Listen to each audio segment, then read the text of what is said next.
I'm going to start a new series now on, it will be primarily philosophical. As always, I orient my talking toward God and how does this affect our religious feelings.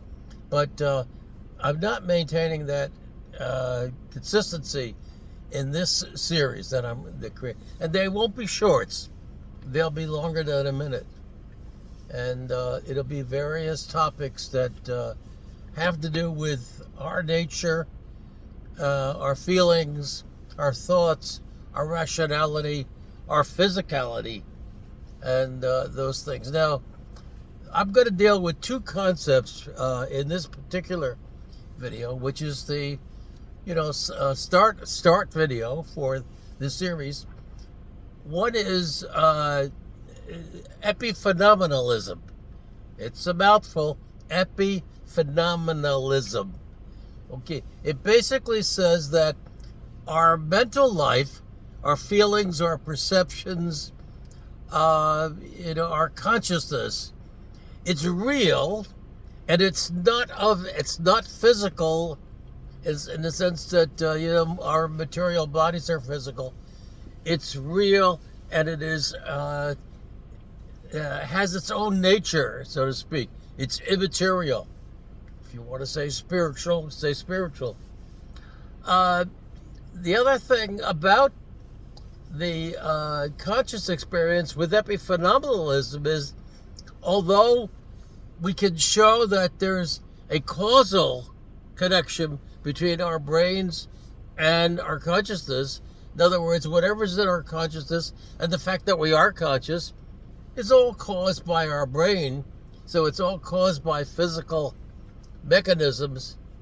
On the other hand, epiphenomenalism maintains that the consciousness, the feelings, the perceptions have no effect on our physicality. In other words, the consciousness is like,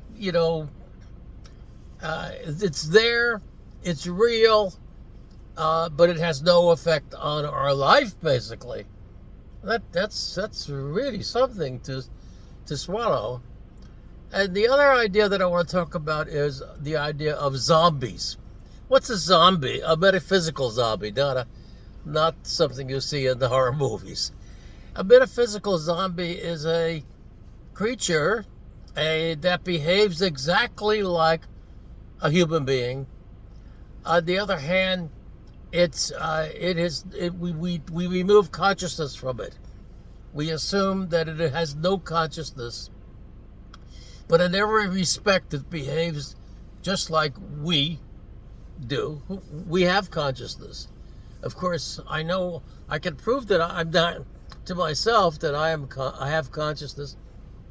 I cannot prove that it may be that everybody else is a zombie, and they behave like they have consciousness, that they behave like I do, but they're not conscious.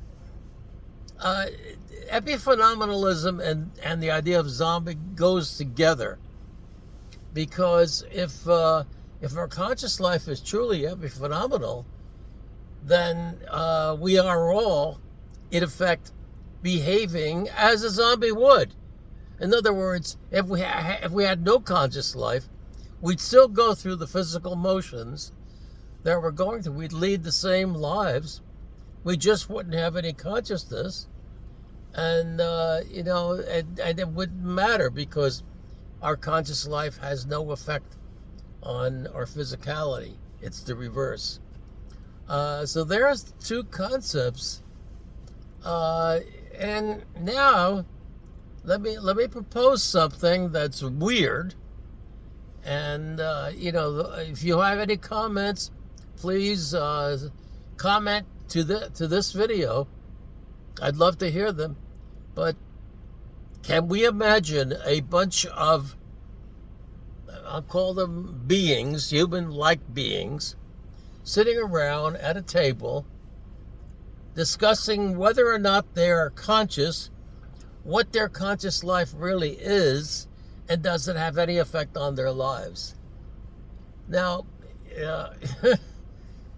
it's weird because these people are behaving, we say, well, they're like zombies because their conscious life has no effect on their actual life.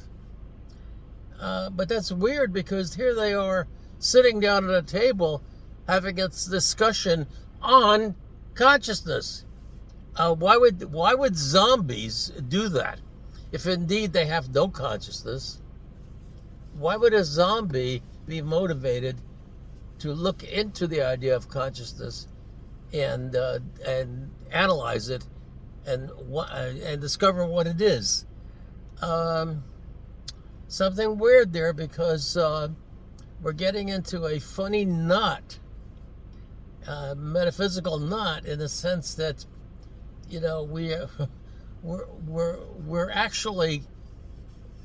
saying that consciousness in epiphenomenalism has no effect on our physicality, and yet here we are discussing it. I'm discussing it. I'm making a video. My physicality caused me to make a video on consciousness, which has no effect on my life. Well, that's just a little bit too weird. It's not. Let me just say this. We'll continue with this, but the materialist scientist really it maintains that, well, don't talk about consciousness, don't talk about anything but the physical properties and physical laws that are going on in our biological within our body. These are the things that are really happening, and all the rest is just an illusion. That's weird because I feel it's just the reverse. We don't know that anything is real except our consciousness. We are our consciousness. We're in it. We're there. I don't know that the world is real. I don't know that you're real. I don't know that your consciousness is real. What my own consciousness, going along with Descartes, I cannot question that, because that's real, and that has a great effect on my whole life. So it's just the reverse of what the epiphenomenalist and the zombie type understanding. It's just the reverse of that. The consciousness is very real and has a tremendous... Now, how that works, how the consciousness affects our physicality, I don't know. We can talk about that, we can analyze it, but, I believe the consciousness, our ideas, our perceptions, our feelings have a tremendous effect on our life. And it's not only real, but they are effective. They cause things to happen, like this discussion.